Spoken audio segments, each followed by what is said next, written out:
यहाँ पुष्कर विधानसभा से जनता का जो मूड है, इस बार बदलाव का मूड है। तो कांग्रेस के सच्चे सिपाही है, वो मेरे हिसाब से तो चुनाव नहीं लड़ेंगे और फिर उनकी मन की मर्जी है, कोई भी चुनाव लड़ सकता है। कोई चुनावी मुद्दा रहता ही नहीं है, सरोवर में गंगा जल जाता है, पहुंच जाता है। नमस्कार, हम भारत के मतदाता हैं, हम भारत भाग्य विधाता हैं। द डेजर्ट एक्सप्रेस के इस चुनावी शंखनाद में आपकी होस्ट मनीषा शर्मा आपका स्वागत करती हूं। इस वक्त हम खड़े हैं पुष्कर की पावन धरा पर। यहां पर अगर देखा जाए तो विधानसभा चुनाव 2023 बेहद रोचक होने वाले हैं। कांग्रेस की तरफ से 2 बार चुनाव लड़ चुकी और पूर्व विधायक रह चुकी और वर्तमान में पीसीसी उपाध्यक्ष नसीम अख्तर इंसाफ चुनावी मैदान में उतर रही हैं। वहीं भारतीय जनता पार्टी की तरफ से सुरेश रावत, जो कि वर्तमान विधायक भी हैं, चुनाव मैदान में उतर रहे हैं। इसके अलावा डॉक्टर श्री गोपाल बाहेती, जो पिछले 50 सालों से कांग्रेस की सेवा कर रहे हैं, कांग्रेस के सक्रिय नेता भी हैं, वो भी इस बार विधानसभा चुनाव में उतरने का पूरा मानस बना चुके हैं। हालांकि कांग्रेस ने उन्हें पुष्कर से टिकट नहीं दिया है, लेकिन कांग्रेस पार्टी से आलाकमान से बाहेती ने निवेदन किया है कि वो अपने फैसले पर पुनर्विचार करें। संभावनाएं यहाँ पर भी जताई जा रही हैं कि अगर बाहेती को टिकट नहीं दिया जाता है पुनर्विचार के बाद, तो बाहेती निर्दलीय के तौर पर पुष्कर के विधानसभा चुनाव में उतर सकते हैं। ये समीकरण यहाँ पर बड़ा दिलचस्प होगा। वहीं बीजेपी से प्रधान रह चुके अशोक रावत, उन्होंने अभी हाल ही में राष्ट्रीय लोकतांत्रिक पार्टी ज्वाइन कर ली है और जहां तक संभावनाएं जताई जा रही हैं, राष्ट्रीय लोकतांत्रिक पार्टी पुष्कर विधानसभा क्षेत्र से अशोक रावत को अपना उम्मीदवार बना सकती है। तो ये पूरा जो समीकरण है ये काफी दिलचस्प होगा, लेकिन स्थिति 3 नवंबर को ही साफ होगी। जब विधानसभा चुनावों का रिजल्ट जारी होगा तब पता चलेगा कि वे मतदाताओं ने किसे भाग्य का साथ देकर के अपना नेता चुना है। यहाँ पर वाकई में जो मतदाता हैं वो इन नेताओं के लिए भाग्य विधाता ही साबित होने वाले हैं। तो आइए जानते हैं पुष्कर की जनता का मूड इस वक्त क्या है। लेकर चलते हैं आपको पुष्कर की जनता के पास।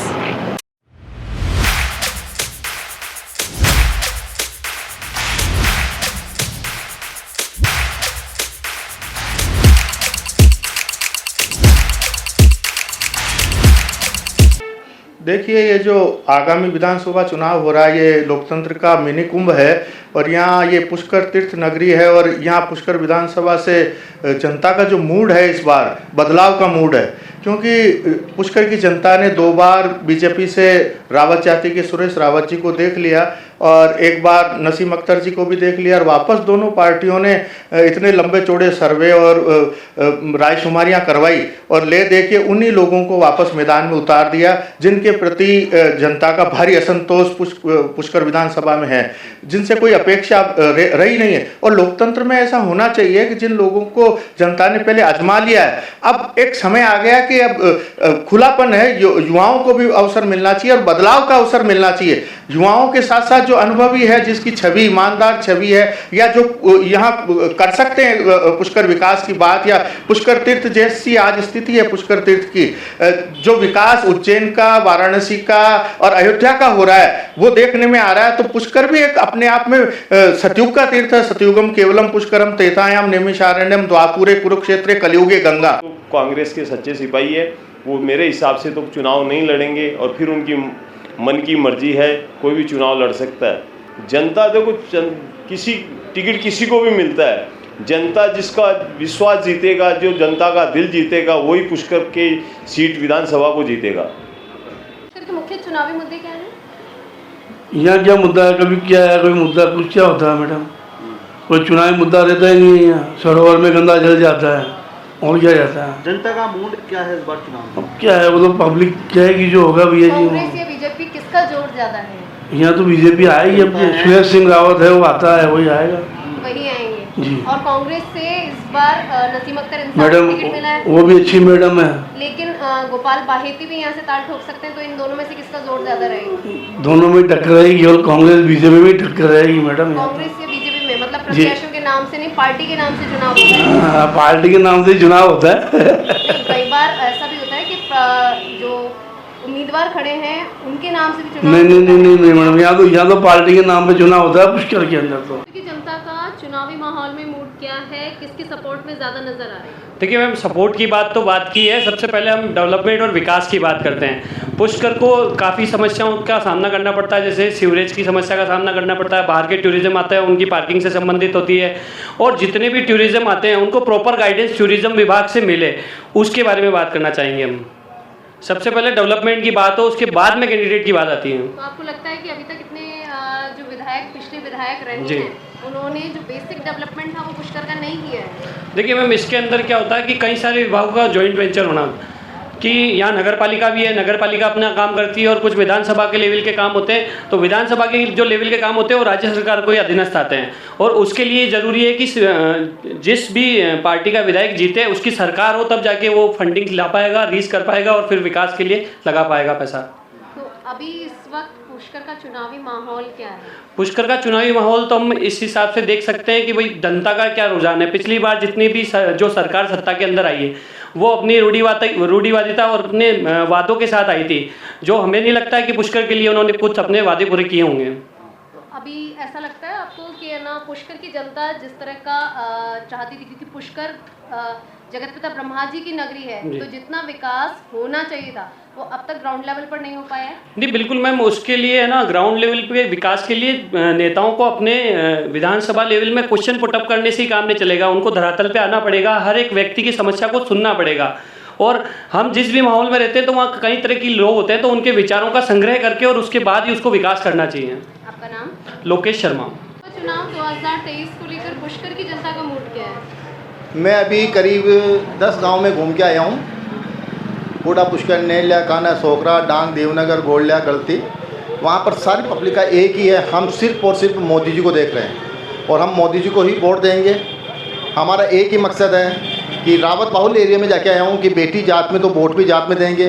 फिर हमने कहा कि अशोक जी का आपके कोई प्रभाव पड़ेगा कि नहीं? अशोक जी का कोई नहीं, हम तो सिर्फ कमल के फूल को जानते हैं।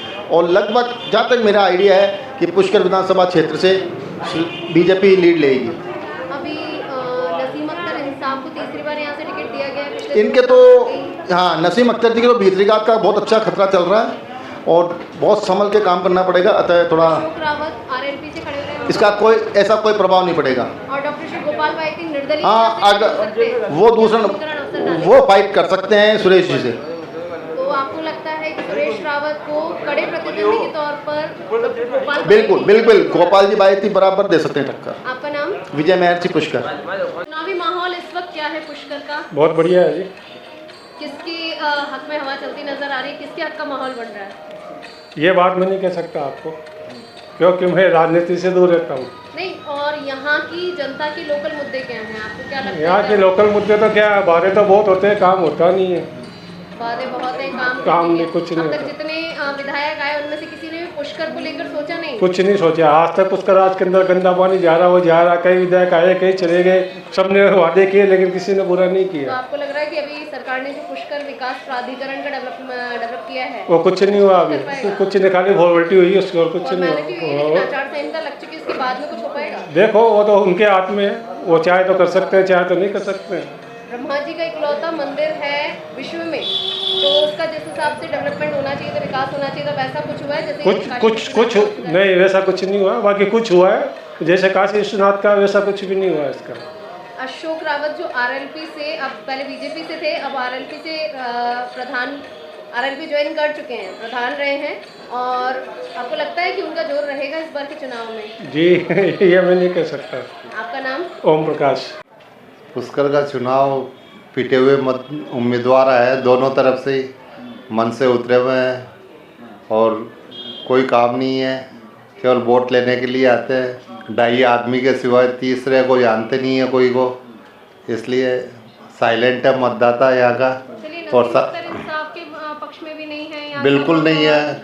हम पहले हिंदुत्व के पक्ष में है, हिंदुत्व हमारा मुद्दा है, आरएसएस के से जुड़े हुए हैं, लेकिन बीजेपी ने भी कैंडिडेट सही नहीं चुना है। अभी अशोक रावत जिन्होंने आरएलपी ज्वाइन कर लिया, उनका कोई जोर रहेगा? नहीं।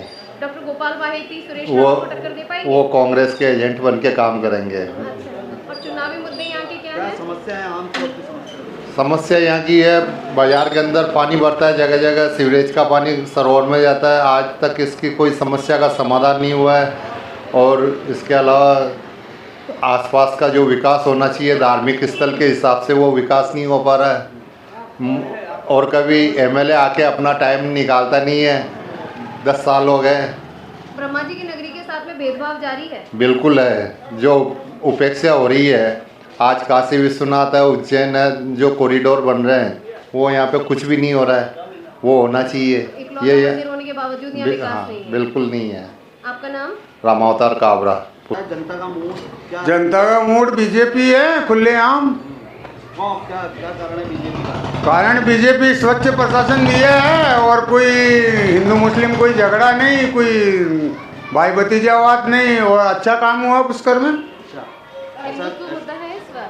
हाँ? इस बार भी पुष्कर में हिंदुत्व मुद्दा है। मुद्दा क्या है? मुद्दा पार्टी के साथ रहते हैं लोग बाग, जो अच्छा काम करते हैं उसके साथ रहते हैं। ब्राह्मण बहुल्य क्षेत्र है माना जाता है, तो ब्राह्मण समाज को दोनों ही पार्टियों ने और प्रतिनिधित्व नहीं दिया है, तो इसका कुछ असर पड़ेगा? ऐसा कोई दिक्कत नहीं, जो योग्य होता है उसको टिकट मिलता है। पार्टी में एक कोई टिकट मिलता है, सबको नहीं मिलता, कार्यकर्ता बहुत होते हैं। आपका नाम?